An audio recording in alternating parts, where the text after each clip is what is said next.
Assalamualaikum warahmatullahi wabarakatuh. Saya Andina Ekasari. Saya mahasiswa akuntansi P2K Universitas Muhammadiyah Tangerang. Hari ini kebetulan saya ingin memberikan sedikit penjelasan tentang uji validitas dan uji reliabilitas.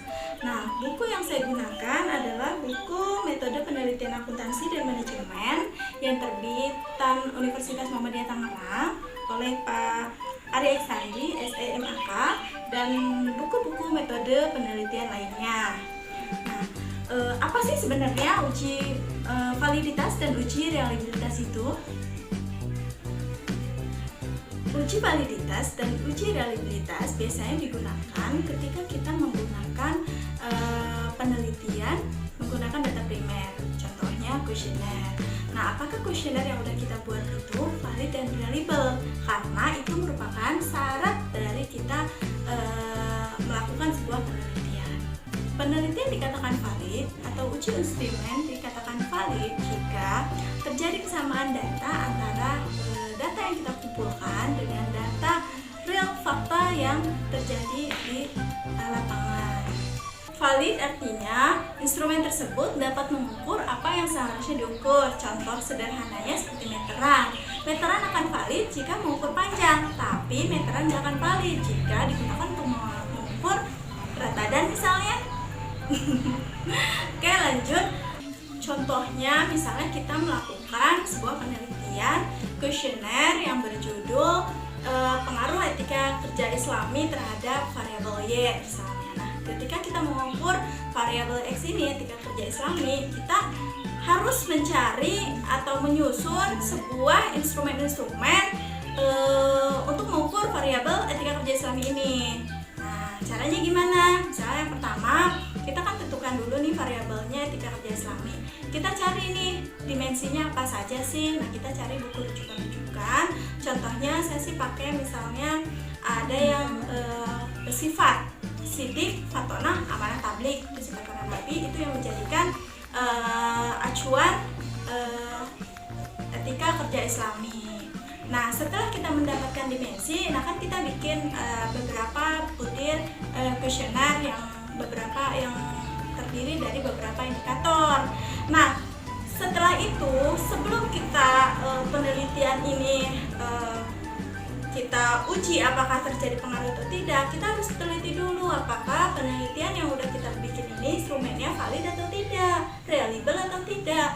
Dikatakan valid jika nilai uji validitasnya itu nilai R hitung lebih tinggi daripada R tabel. Rumus yang digunakan untuk mengukur validitas adalah rumus korelasi produk momen, di mana kita harus mencari nilai R hitung yang akan kita bandingkan dengan nilai R tabel. Nah, nilai R tabel ini biasanya jumlahnya berbeda-beda, disesuaikan dengan tingkat keakurasian data. Misalnya kita mau ngambil 5% atau 10%. Itu tingkat error ya teman-teman. Tapi kebanyakan sih untuk penelitian sosial yang dipakai itu adalah 5%. Nah, setelah itu kita juga berdasarkan jumlah kuesioner itu menentukan juga untuk menentukan R tabelnya. Nah, berbeda dengan uji reliabilitas. Uji reliabilitas biasanya digunakan untuk mengukur apakah kuesioner atau instrumen yang kita pakai itu reliable, andal, atau konsisten. Reliabilitas sama seperti uji validitas, dia merupakan menjadi syarat mutlak yang harus dipenuhi jika sebuah instrumen itu mau kita pakai dalam sebuah penelitian. Pengukuran reliable dapat dilakukan dalam dua cara. Yang pertama, pengukuran berulang, dan yang kedua adalah pengukuran sekali. Nah, pengukuran berulang di mana seseorang mendapat pertanyaan yang sama di waktu yang berbeda. Nah, kita lihat ya konsistensinya. Dan yang kedua yaitu pengukuran cukup satu kali. Biasanya kita mengukur satu kali tapi kita bandingkan dengan yang lain. Instrumen dikatakan reliable jika hasil perhitungannya di atas 0,6. Jadi dia nilai Cronbach alpha-nya wajib 0,6 karena itu merupakan syarat mutlak sebuah instrumen itu dikatakan reliable. Nah, gimana teman-teman setelah mendapatkan sedikit pencerahan tentang uji validitas dan uji reliabilitas? Tapi jangan lupa teman-teman, kita harus sering upgrade diri, belajar untuk melakukan sebuah penelitian yang terbaik. Nah, untuk lebih gampangnya lagi, saya akan memberikan video tutorial gimana sih cara menghitung penelitian menggunakan SPSS. Baik, kita langsung saja ke tutorial gimana cara menghitung uji validitas dan reliabilitas melalui SPSS. Nah, di sini kebetulan saya sudah memiliki data Excel, yaitu data kuesioner yang sudah masuk ya. Sebenarnya ini ada di bukunya Pak Ari Eksandi halaman 90 sampai 119 itu di sana. Nih sudah saya input semua. Ini kebetulan dia judulnya di sana ada pengaruh continuous improvement CI tuh di sini jadi X1, X2-nya dia PSG itu value stream cost ya, X3-nya dia JIT just in time, X4-nya balance scorecard terhadap Y ini lean accounting. Nah, jadi ini ada variabel X1, X2, X3, X4 terhadap Y dan kebetulan ini menggunakan kuesioner semuanya. Jadi ini pakai skala Likert ya teman-teman pengukurannya. Nah, lanjut saja kita langsung ke aplikasi SPSS-nya. Kita buka dulu ya. Oke, seperti ini. Oke, kita tunggu dia loading. Nah, jadi data Excel ini memudahkan kita teman-teman untuk mengcopy data ke SPSS begitu. Nah, jadi nanti dia muncul seperti ini ya, muncul tampilan awalnya seperti ini. Maka hal pertama yang harus kita lakukan adalah variable view, kita input. Nah, kita di sini mau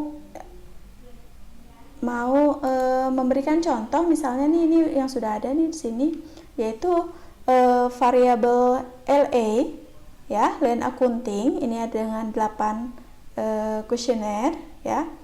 Apakah ini valid atau tidak? Nah, berarti saya bikin ini dulu nih. Oke, saya bikin variabel view di sini, variabel view ya. Kita bikin LA1, LA2,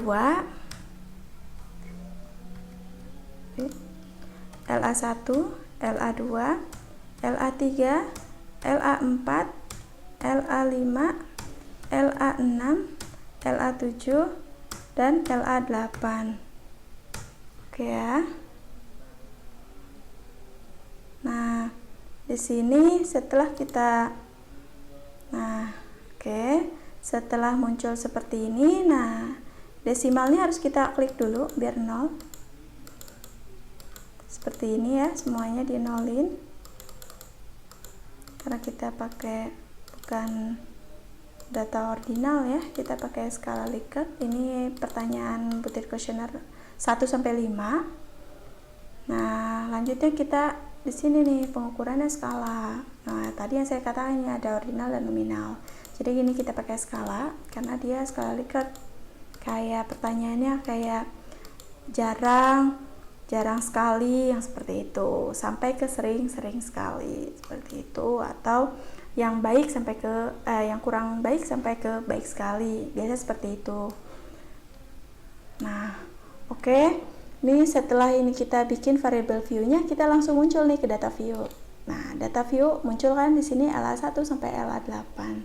Nah, kita copy di sini datanya, kita masukin. Oke, kita copy di sini. Lalu kita masuk lagi ke SPSS ya tadi. Oke, kita paste normal seperti biasa. Oke, setelah kita copy semua di sini, lanjut kita langsung ke analisis di sini. Analisisnya di sini scale reliability analysis, kita klik. Tinggal kita masukin semua butir kuesionernya teman-teman. Sebenarnya oke. Nah, setelah ini kita klik statistik ya, statistik, lalu kita klik scale if item delete, correlation ya, continue, jangan lupa. Oke deh, muncul di sini tuh reliability-nya di sini. Nah, Ini ada hasilnya, ini reliability-nya di atas 0,677 walaupun tipis ya.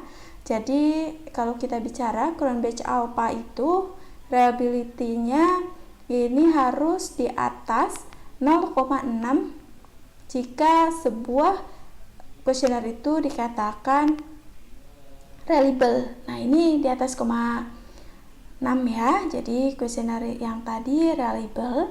Nah, coba kita cek valid atau tidaknya. Betul, ini langsung di sini muncul nih. Validasinya bisa kita lihat di sini. Nah, valid atau tidaknya kita kembali untuk menghitung R hitung. Ini adalah R hitung ya teman-teman. Kita harus membandingkan nilai ini terhadap R tabel. Nah, kebetulan R tabel itu bisa kita searching di Google, udah banyak banget di situ untuk cara melihat R tabel ya. Nah, di sini berdasarkan jumlah kuesioner juga. Responden misalnya ada 100, dia ada rumusnya kayak DF itu N dikurangi 2. Nah, 2 itu artinya 100 dikurangi 2 yaitu kan 98. Nah, nanti di kolom tabel produk momen itu ada misalnya di kuesioner di respondennya 98 dan tingkat signifikansi yang kita pakai 5%. Nanti ketemu di angka 0,197. Nah, kita bandingin deh dengan nilai-nilai sini. Nah, ternyata ada yang tidak valid nih teman-teman. Kita kelihatan nih di LA1. Ini butir ke ini ya. Di LA1 ini 0,157. Ini berarti nggak valid, dan L4 juga 0,63. Ini juga tidak valid, sedangkan yang lainnya valid. Berarti kuesioner ini harus dibuang teman-teman, jangan dipakai. Begitu teman-teman cara mengukur atau ya melihat bagaimana kuesioner itu valid atau tidaknya, reliable atau tidaknya menggunakan SPSS. Begitu mudah bukan? Nah, sebenarnya tadi saya bisa ini juga teman-teman, bisa kita coba. Oke, itu bisa kita save ya. Nah, kebetulan kita tadi juga bisa langsung, nggak harus satu-satu teman-teman. Jadi kita bisa langsung mengcopy ya, mengcopy semua butir kuesioner yang ada di sini. Nah, jadi tidak usah satu persatu teman-teman. Nah, contoh seperti ini. Ini adalah semua variabel dimasukin ya, langsung nih. Jadi dari awal kita sudah membuat semua variabel LA1 sampai ke variabel X4 ya.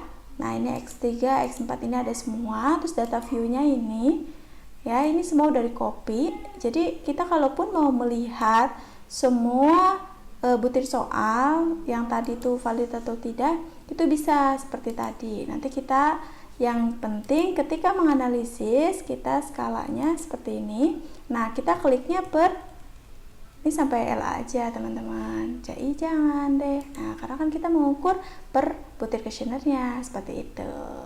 Jadi satu-satu seperti cara yang tadi. Mudah banget kan teman-teman untuk melihat apakah sebuah kuesioner itu valid dan reliable. Oke, cukup sekian dan terima kasih. Semoga video ini bermanfaat ya teman-teman. Wassalamualaikum warahmatullahi wabarakatuh.